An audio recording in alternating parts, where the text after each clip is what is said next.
Yo, what's up? Today we're breaking down ETN, ticker ETN, a 115-year-old company that quietly became one of the biggest winners of the AI boom. And they report earnings in 3 days. Quick disclaimer, this is not financial advice, purely education. 10 sections, let's go. Section 1, the big picture. Who is this company, and why is a company founded in 1911 suddenly an AI stock? 5 numbers off the top. Market cap, about $145 billion, that's what it'd cost to buy the whole company. Revenue last year, $27.5 billion, up 10%. Forward PE of 32, hold that thought, we've got a whole section on it. And management is guiding 9 to 11% organic growth this year. Organic means growth they grew themselves, not growth they bought. So what do they actually make? ETN builds the stuff that moves electricity around safely. Circuit breakers, power distribution, industrial controls.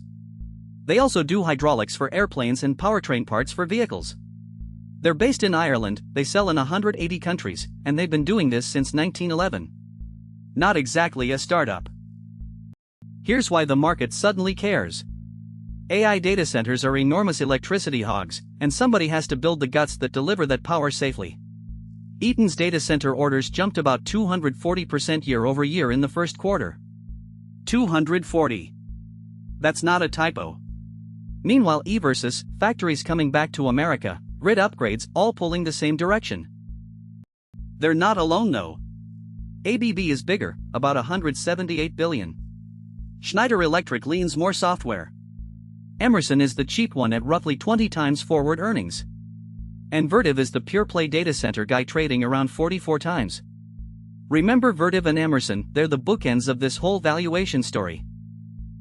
The money table. Last quarter, $7.5 billion in revenue, up 17%. But read the fine print, 10 points of that was organic, 4 came from acquisitions, 3 from currency moves. So real, homegrown growth was 10%. Still great. Just not 17. Always ask which kind of growth you're looking at. 3 futures, per the report. Bull, data center orders keep compounding, the new tech wins, stock heads toward the high end near 452. Base, growth lands in the guided range, stock tracks the consensus target around 426 to 452. Bear, costs stay elevated, the spin-off gets messy, growth cools. Stock's about 394 today, so even the middle case sees upside. And the 3 things that could go wrong. 1. They cut their profit margin outlook and called it temporary, that word temporary is doing a lot of work. 2. They're taking on new debt for a big spin-off deal. 3. Airplanes and cars are cyclical businesses that swing with the economy. Keep those 3 in your back pocket, they come up again. Section 2, the report card. Every 3 months companies show their grades. This is May's. And it was a good one. Record revenue of $7.45 billion. Adjusted earnings of $2.81 a share, beating the estimate by 6 cents. Data center orders up 240%. They raised full-year guidance. Management confidence, per the report, 4 out of 5. 5 takeaways, but 2 matter. First, they raised organic growth guidance by 200 basis points, that's 2 full percentage points, to a 10% midpoint.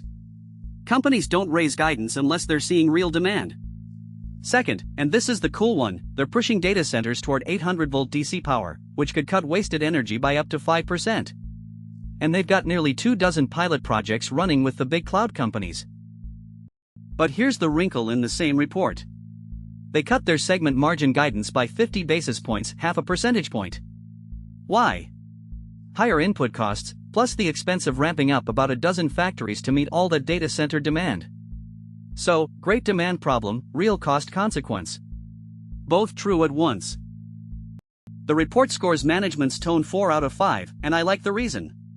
They used words like record and unprecedented demand, but they also flat out admitted the margin headwind instead of burying it. Fun detail, CNBC ran a piece literally arguing sellers got the earnings all wrong that day. Now this is why the timing matters. Q2 earnings are confirmed for July 31st, that's 3 days from now. And it's a big one, first time they break out data center as its own reporting segment, first full quarter with their new liquid cooling acquisition, and the test of whether that promised margin recovery actually shows up. Section 3, Red Flags. where the report plays detective and hunts for trouble. Verdict: 3 out of 10 and lower is better, so this is one of the cleaner scorecards we've looked at. 0 high severity problems. Only 1 medium.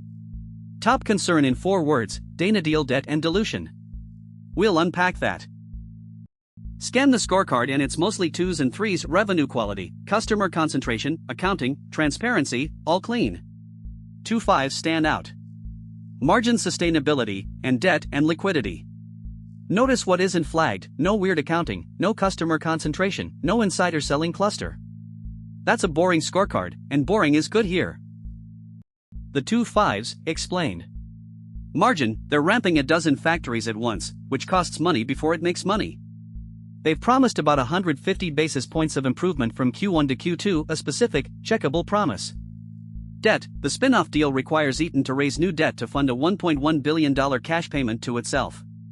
More leverage, right as margins are squeezed. So the top 3 risks all rhyme. Does the margin fix land on time? Does the spin-off execute cleanly? And what does the balance sheet look like afterward? Notice these are all execution risks, not is the business broken risks. Different flavor of worry entirely. Section 4, the moat. Picture a castle: the castle is profits, the moat is whatever stops competitors from storming in and taking them. Eaton scores 37 out of 50. Comparable to ABB, broader than Vertiv, but less laser-focused on data centers. And the report says the moat is expanding, not shrinking. Head-to-head, and it's honest. Eaton scores 4s on brand, switching costs, scale, technical know-how, distribution, and customer loyalty, solid across the board. But look at network effects, a 1. Electrical equipment doesn't get better when more people use it, unlike a social network. And data assets, a 2, where ABB scores a 3 thanks to its analytics platform. Nobody wins everything. The real edge? Switching costs. Once Eaton's gear is wired into your power system, ripping it out is expensive and risky, so customers stay. Add a 180-country distribution network and brands electricians have trusted for decades, like Busman and Triplite. That's the moat. But here's what could drain it. Vertiv got an early lead in liquid cooling, the next big thing for AI chips that run scorching hot. ABB matches Eaton on scale with better analytics. And Schneider is pitching customers a single vendor everything package. Same tailwind, for companies sprinting for it. Section 5, the price tag. Because a great company at a stupid price is still a bad investment. Okay, that PE number from earlier. 32 times forward earnings means you're paying $32 today for every $1 of profit the company's expected to earn next year. EV to EBITDA of 28 is a similar idea, a way to compare companies while ignoring differences in debt and taxes. The report's overall read, fairly valued. And this table is why. Eaton's forward P of 32 sits basically on the peer average of 30.6. Cheaper than Vertiv at 44. Way pricier than Emerson at 20. So Eaton isn't the bargain and it isn't the bubble, it's the middle seat. Also notice trailing P, Eaton at 40 is below the peer average of 48, mostly because Vertiv's 75 drags that average way up. The reports read, metric by metric, fairly valued on forward PE, fairly valued on EV to EBITDA, reasonable on trailing PE. The logic is that Eaton earns a price between Emerson's discount and Vertiv's growth premium because it captures real data center upside while keeping a diversified base that cushions the fall. If you track only 3 numbers on this stock, the report says make it these. 1. Data center order growth each quarter, measured against that 240 baseline. 2. How fast margins recover. 3. The Dana deal and what leverage looks like after. 3 dials, and they basically decide the story. Section 6, Crystal Ball Math. Officially a DCF, discounted cash flow. You guess all the cash a company makes for the next decade, then translate it into today's dollars, because $1 10 years out is worth less than $1 now. The punchline. Bear case, about 360. Base, 426 to 452. Bull, 480 or better. Stocks around 394. So the base case implies roughly 8 to 15% upside, and one honest note from the report, these anchor to published analyst targets, not an independent model they built. This is the recipe card behind those numbers. Revenue growth of 5% in the bear case versus 13% in the bull. Segment margins from 22 up to 28%. And WACC, think of it as an impatience rate, how harshly you discount money that arrives years from now. Nudge these dials a little and the answer swings by $100 a share. That's why a DCF is a range, never a bullseye. Side by side. Bear is only 9% below today's price, that's a pretty shallow downside case. Base is 8 to 15% up. Bull, 22% up. Compare that to some stocks where the bear case is down 40%. The spread here is tight, which tells you the market and the analysts mostly agree on this one. The report's own caution, the bull case assumes data center orders keep growing near recent rates and the margin pressure resolves on schedule. If AI spending cools or those factory costs linger, the base case slides toward the bear case. Two assumptions, both have to hold. Section 7, the calendar. Actual dated events that could move this thing. 8 catalysts tracked, 3 rated high confidence, and the nearest one is 3 days away. Next 3 months, and it's dominated by one date, July 31st, before the market opens. First standalone data center segment disclosure and the margin recovery check. Upside if margins recover, downside if they don't. Also on deck, a new leader for their energy infrastructure business, and a home energy partnership the report labels speculative. 12-month view. The Dana deal closes, targeted for end of Q1 2027, that creates a combined powertrain company worth over $10 billion and leaves Eaton simpler and more electrical focused. Then February brings full-year results in 2027 guidance, which tests those long-term targets. Plus an ongoing CFO transition during all of it. Top 3, ranked. Q2 earnings on the 31st. The data center order trajectory, was 240 a trend or a peak? And the Dana execution, the biggest structural change to this portfolio in years. Everything else is noise next to those. Section 8, who's driving the bus? You're handing these people your money, are they any good? 40 out of 60 decent, not spectacular. And here's the thing driving that score, the CEO, Paulo Ruiz, only took the job in June 2025.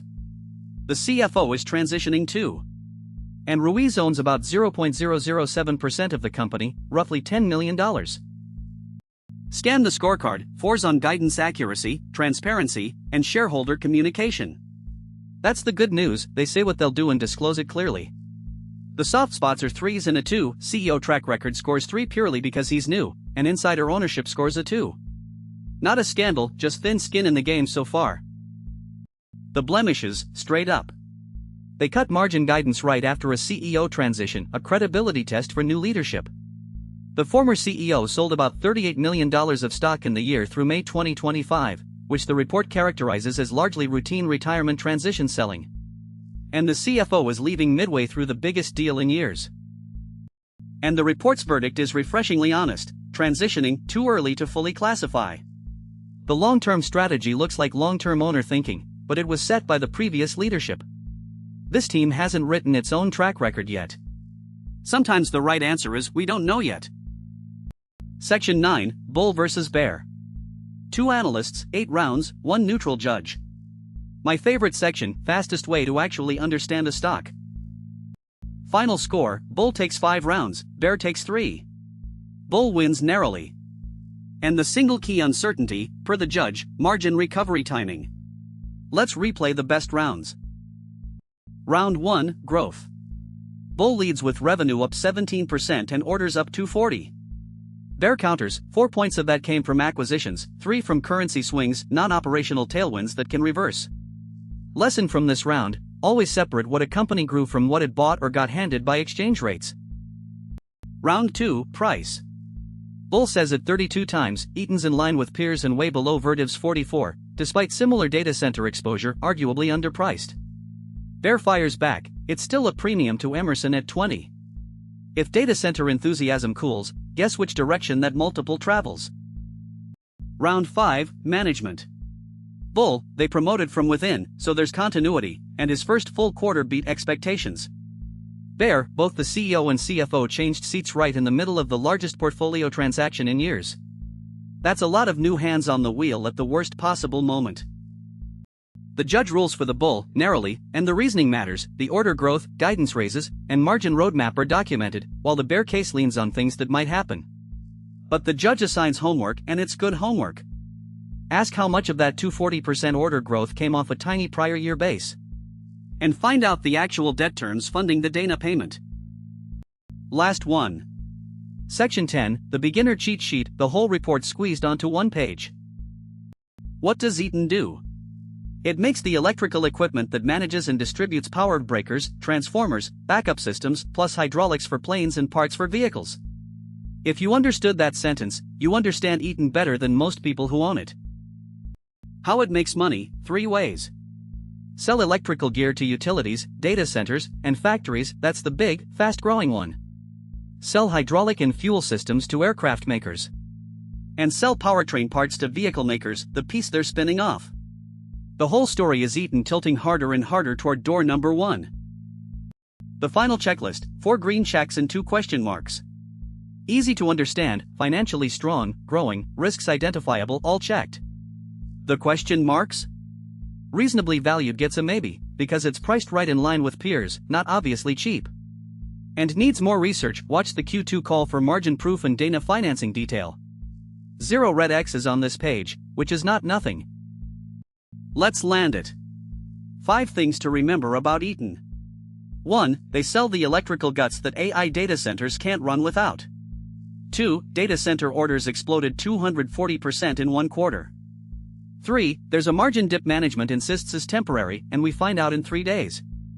4. They're spinning off the vehicle parts business to focus on electrical. 5. The stock is priced in line with rivals, so you're not getting a discount, you're paying fair for growth. One more time, loud, this was education, not financial advice. Do your own research and talk to a licensed advisor before risking real money. If you learned something, like, subscribe, and I'll see you in the next one. Peace.